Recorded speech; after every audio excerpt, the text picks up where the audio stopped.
Bismillahirrahmanirrahim. Assalamualaikum warahmatullahi wabarakatuh. Alhamdulillahilladzi nahmaduhu wa nasta'inuhu wa nastaghfiruh wa na'udzu billahi min sururi anfusina wa min sayyiati a'malina. May yahdihillahu fala mudilla lahu wa may yudlil fala hadiya lahu. Asyhadu an la ilaha illallah wa asyhadu anna Muhammadan abduhu wa rasuluhu la nabiyya ba'dah. A'udzu billahi minasyaitonir rajim. Bismillahirrahmanirrahim. Ya ayyuhalladzina amanu taqullaha haqqa tuqatih wa la tamutunna illa wa antum muslimun. Wa qala aidan fi ayatihi al-ukhra bismillahirrahmanirrahim. Innal ladzina qalu rabbuna Allah thumma istaqamu tatanazzalu alaihimul malaikatu alla takhafu wa la tahzanu wa abshiru bil jannati allati kuntum tu'adun. Al-ayah. Shadaqallahul azim. Jamaah ibu bapak ahli jamaah subuh Masjid An-Nur yang insyaallah kita semuanya selalu mendapatkan bimbingan rahmat dan maghfirah dari Allah Subhanahu wa taala. Pertama, puji dan syukur marilah senantiasa kita panjatkan kehadirat Allah Subhanahu wa taala. Alhamdulillah, pagi hari ini Allah masih ringankan setiap amal kebaikan kita. Mudah-mudahan usia kita yang diberikan Allah kepada kita, kesehatan yang diberikan Allah kepada kita, mampu kita gunakan untuk terus taat beribadah kepada Allah Subhanahu wa taala. Salawat dan salam semoga selalu tercurah limpahkan kepada junjungan dan teladan kita, beliau baginda Rasulullah Muhammad sallallahu alaihi wasallam beserta keluarga, para sahabat, tabi'in, orang-orang saleh yang mengikutinya. Mudah-mudahan kita semuanya selalu diberikan kemudahan untuk terus meneladani beliau.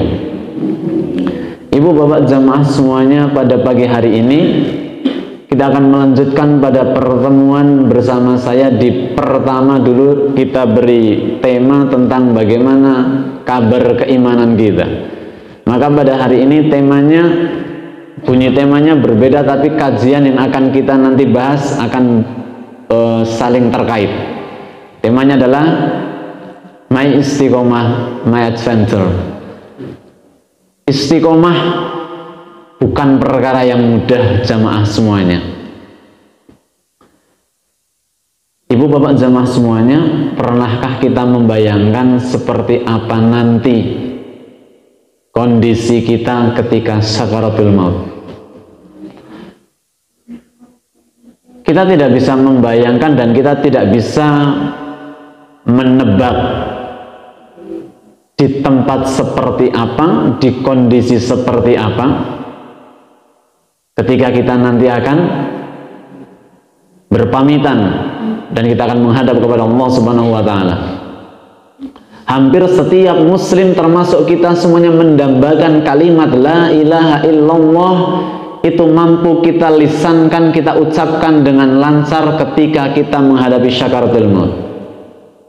Siapa yang tidak mendambakan dan tidak menginginkan ketika datang malaikat kemudian kita mampu melisankan kalimat la ilaha illallah. Man akhiru hayatuhu biqauli la ilaha illallah dakhalal jannah. Siapa yang mampu mengucapkan kalimat la ilaha illallah, maka dia masuk surga. Jika Rasul Muhammad sallallahu alaihi wasallam meninggal dunia di usia 63, kalau kita menerka-nerka dan kita di usia 63, walaupun ada yang lebih atau ada yang kurang dari itu. Jika usia patokannya Rasulullah adalah 63, kalau usianya 20 tahun masih ada 43 tahun. Yang usianya sudah 30 tahun masih ada 33 tahun. Yang usianya sudah masuk 40 tahun ada 23 tahun lagi. Yang sudah masuk 50 tahun ada 13 tahun lagi. Yang sudah masuk 60 tahun 3 tahun lagi. Yang sudah 63 atau lebih berarti harus siap setiap saat. Ibu bapak jamaah semuanya, saya memiliki sahabat, seorang ustadz yang kesehariannya bekerja sebagai pembina rohani di salah satu rumah sakit. Islam. Jadi setiap ada pasien yang masuk IGD atau kondisi pasien sudah benar-benar menurut perhitungan dokter, menurut analisis tim kesehatan, ini sudah tidak bisa ditolong lagi, maka dengan keilmuan mereka ini tinggal didampingi saja. Keluarga mendampingi, kemudian ada pembina rohani di situ atau pembimbing rohani untuk membantu, karena seringkali ada keluarga yang belum memahami bagaimana sunnah-sunnah Rasulullah menghadapi saudara, menghadapi orang tua, menghadapi anak ketika syakaratul maut. Itu penting kita pelajari, ibu bapak jamaah semuanya. Maka salah satu di antara yang diajarkan Rasulullah SAW adalah ketika kita menghadapi orang yang sedang atau menghadapi sakaratul maut adalah kita tuntun, ditalkin dengan menuntun dengan kalimat la ilaha illallah. Kata teman dan sahabat saya ini, dia bekerja lumayan lama di rumah sakit tersebut, ibu bapak jamaah, hampir belum pernah dia mengingat ada seorang yang menghadapi sakaratul maut mampu lancar mengucapkan kalimat la ilaha illallah. Ternyata begitu sulit. Menjadi pertanyaan, apa yang menyebabkan ternyata tidak mudah mengucapkan kalimat la ilaha illallah. Maka ibu bapak jamaah semuanya, tema kita adalah my istiqomah. Istiqomah adalah satu ikhtiar untuk membawa kita ke sana. Kalau usia kita sampai ke 63 kurang beberapa tahun, harusnya kita malu begini jamaah semuanya. Kalau hari ini kita masuk 16 hari di bulan Ramadan, ternyata banyak di antara muslim yang tidak mampu istiqomah hanya dalam kurun waktu 30 hari saja. Ternyata masjid ini, masjid sana, dan masjid yang lain masih banyak masjid yang di tanggal 1, 2, 3 ramai sekali, tetapi pertengahan ke belakang justru begitu menurun jamaahnya. Kita begitu bersemangat mengikhtiarkan nasib dunia kita.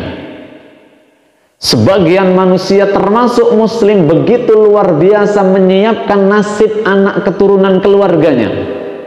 Ya nak, mas, mbak, belajar yang rajin. Kalau perlu mama tambahkan atau panggilkan guru privat datang ke rumah, biar kamu pinter. Kalau kamu pinter, kamu mampu sekolah dengan sekolah yang terbaik, di sekolahan unggulan, di perguruan tinggi pun demikian. Insya Allah pekerjaanmu gampang, nak. Begitu luar biasa kita mempersiapkan anak keluarga kita demi nasib mulianya mereka di dunia. Luar biasa. Bahkan begitu bangganya kita ketika anak-anak kita berprestasi. Ya memang bangga, membanggakan wajar. Tetapi pernahkah kita berpikir ketika kita mempersiapkan anak cucu keturunan kita, keluarga kita, seperti semangatnya kita mempersiapkan anak-anak kita sukses di dunia? Banyak di antara muslim begitu khawatir anak-anaknya tidak seperti anak-anak yang lain yang berprestasi, yang memiliki gelar yang begitu keren, membanggakan, yang memiliki pekerjaan yang bisa diceritakan dan dibanggakan dimanapun. Tetapi banyak di antara muslim, dan mungkin termasuk dengan kita, itu ternyata tidak begitu khawatir apakah anak-anak cucu kita itu bisa membaca Al-Quran dengan baik atau tidak. Apakah ketika anak cucu kita nanti selepas SMP, selepas SMA, atau mungkin ketika anak-anak kita sudah berkeluarga, khawatirkah kita tentang sholat mereka? Hari ini kalau anak-anak kita lihat, anak-anak kita yang masih kecil-kecil, setiap hari kita bisa awasi, dari mulai bangun tidur sampai nanti tidur lagi kita bisa tuntun ke masjid kemanapun. Tapi beranjak dewasa, semakin dewasa anak-anak kita tidak bisa mengawal mereka 24 jam. Apalagi ketika mereka harus bersekolah keluar kota dan sebagainya. Yang menjadi pertanyaan dan soal kita bersama, mampukah anak-anak kita di luar pengawasan kita, mereka mampu dengan sendirinya datang ke masjid ketika azan berkumandang? Apakah anak-anak cucu kita, keluarga kita mampu dengan mudah bangun untuk berangkat subuh? Pernahkah kita menekankan, bahkan mengikhtiarkan seperti ketika kita mendatangkan guru-guru profesional untuk prestasi anak-anak di dunia pendidikan kita? Ibu bapak jamaah semuanya, istiqomah adalah satu yang berat, karena 30 hari saja tidak semua muslim mampu beristiqomah di bulan Ramadan. Bahkan untuk pekerjaan kita, kadang-kadang ada yang berangkat pagi, pulang petang, bahkan mungkin ada yang tidak pulang. Ada yang pulangnya seminggu sekali, bahkan ada yang ridho sampai sebulan sekali, mungkin bertahun dia pulang sekali dua kali. Begitu tekadnya luar biasa demi satu cita-cita mulia di dunia. Saya tidak membahas apakah bekerja seperti itu mana yang lebih afdal, saya tidak membahas itu. Yang kita bahas itu adalah bagaimana antara keseimbangan kita memikirkan kepentingan kita di dunia, seimbangkah dengan ketika kita memikirkan nasib kita di akhirat. Wabtaghi fima atakallahu daral akhirah wala tansa nasibaka minad dunya. Kalau kita bahasakan sederhana itu, carilah, ikhtiarkan, sungguh-sungguhlah tentang nasib kamu semuanya di akhirat. Jadi redaksi kalimat di awal itu, sungguh-sungguhlah, bekerja keraslah, maksimalkan untuk nasibmu di akhirat, koma, baru diteruskan wala tansa nasibaka minad dunya, tapi jangan kamu lupakan nasibmu di dunia. Dari redaksi kalimat ini kita bisa tangkap mana yang lebih prioritas, Bapak Ibu semuanya. Yang lebih prioritas yang mana? Tentu yang disebutkan di awal. Jadi kalau ada Mbah Kakung, Mbah Putri berpesan kepada cucunya yang mau pergi merantau, itu kalau zaman dulu, sing sregep yole, sing semangat lele nyambut gawe, ojo putus asa.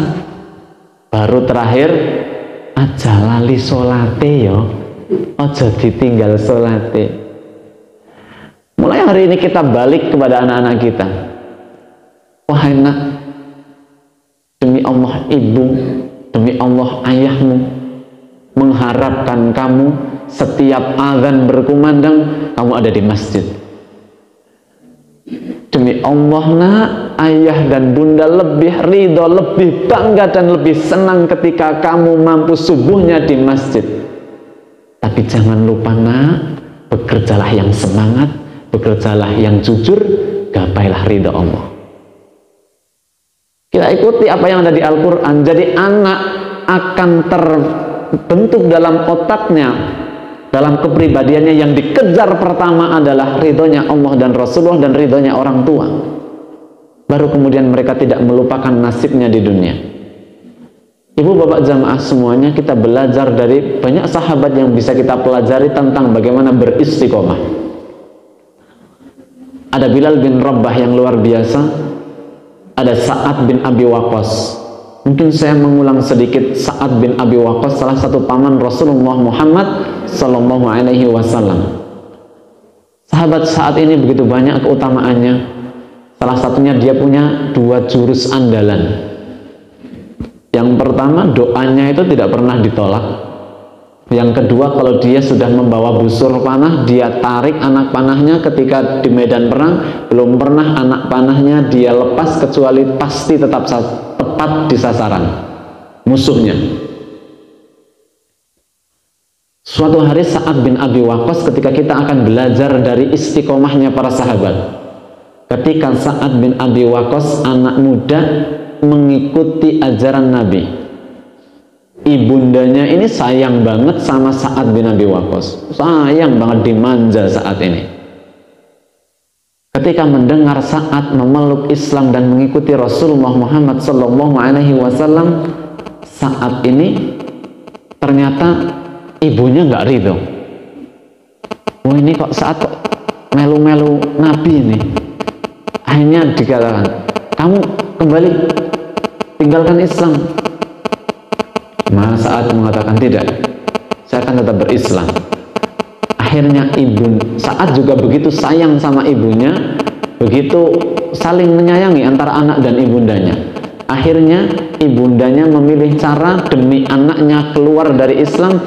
Sa'ad, kalau kamu tetap pada pendirianmu, tetap kamu bersama Muhammad, tetap bersama Islam, ibu tidak akan makan dan ibu tidak akan minum sampai kamu kembali kepadaku, sampai kamu kembali kepada agama nenek moyang kita semuanya. Maka berhari-hari ibunya mogok makan, mogok minum. Tujuannya apa? Biar Sa'ad merasa iba dengan ibunya, merasa kasihan dengan ibunya, memilih ibunya, kemudian meninggalkan Islam. Gak mudah istiqomah ibu bapak semuanya. Semakin kita kuat memegang agama ini, semakin besar tantangannya. Tapi disitulah Allah akan melihat kita. Maka akhirnya Sa'ad masih tetap dalam pendirinya sampai akhirnya ibundanya benar-benar tidak main-main, gak pernah makan, gak pernah minum, sampai di satu hari jatuh pingsan kritis, tidak satu tetes air masuk, tidak sesuap nasi masuk. Kritis ibundanya saat dipanggil oleh keluarganya, wahai Sa'ad, pulang. Mereka berharap ketika nanti melihat kondisi ibunya yang seperti itu, Sa'ad merasa iba, kemudian dia akan kembali. Tetapi apa yang terjadi jamaah semuanya? Ketika dihadapkan dengan ibundanya yang mogok makan, mogok minum demi Sa'ad kembali kepada agama nenek moyangnya, meninggalkan Islam, Sa'ad sempat khawatir, tetapi Allah membimbing Sa'ad. Di hadapan ibunya yang sedang sakarat, di hadapan semua keluarganya yang berharap Sa'ad kembali melihat ibundanya seperti itu, Sa'ad membisik di telinganya ibundanya, biar keluarga semuanya mengetahui. Apa yang dikatakan jemaah semuanya? Sa'ad mengatakan di telinganya ibundanya, wahai ibundaku, demi Allah, seandainya engkau ibundaku Allah berikan 100 nyawa, dan engkau ambil satu persatu nyawa dan engkau minta aku meninggalkan Islam, demi Allah tidak akan pernah aku lakukan. Biarlah ibu memilih jalan seperti itu, tapi aku tetap pada pendirianku, Islam agamaku. Ibu bapak jemaah semuanya, bukan saatnya yang pemberani, bukan saatnya yang keren, tetapi barang siapa yang mampu meneguhkan hatinya, maka Allah akan turunkan malaikat kepada dia, menenteramkan hatinya, memantapkan, meyakinkan, sehingga tumbuh dalam dirinya kemantapan. Innalladzina qalu, sesungguhnya mereka yang mengatakan, innalladzina qalu rabbunallah, Allah Tuhanku, tsumma istaqamu,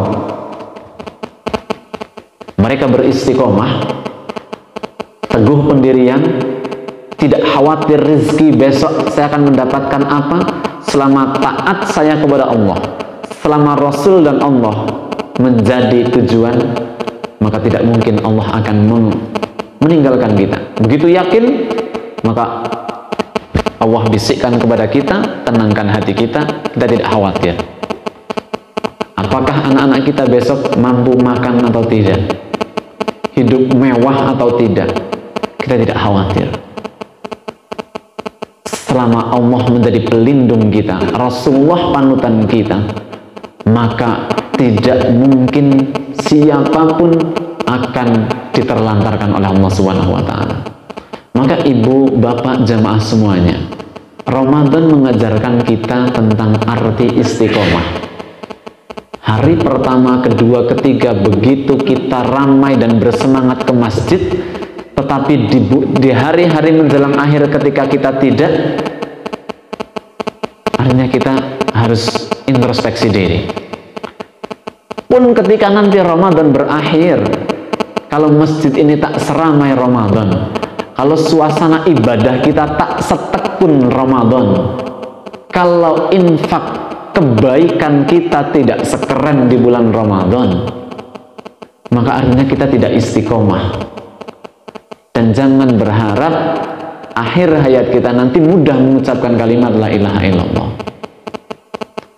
Maka Ramadan mengajarkan kepada kita untuk yuk bersama-sama kita ajak pasangan kita ajak keluarga kita ajak anak-anak kita, saling mengingatkan.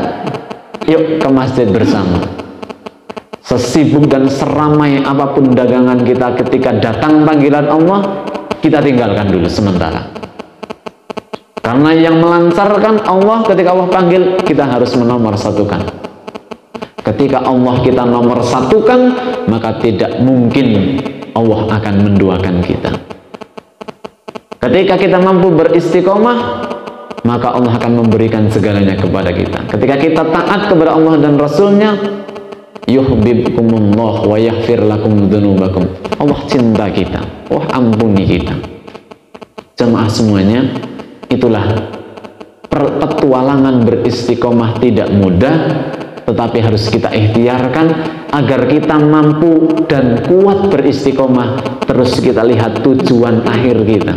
Sekeren apapun kita, sekaya apapun kita, sekuat apapun kita, sepanjang apapun gelar kita, nantinya kita akan dikafani, dipikul, diantar, ditinggal.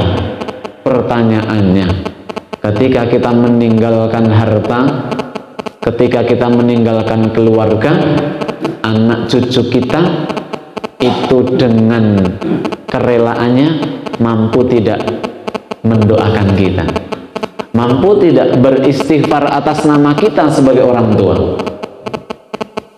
Kalau hanya menghadirkan ratusan orang, kemudian kita ajak untuk doakan orang tua saya, karena orang tua saya sudah meninggal, yuk doakan. Setelah selesai mendoakan kembali kepada maksiat, tidak lagi taat. Apa artinya doa? Karena yang diharapkan di antara tiga yang amalannya terus adalah waladun solihun yad'ulah, anak soleh yang terus mendoakan.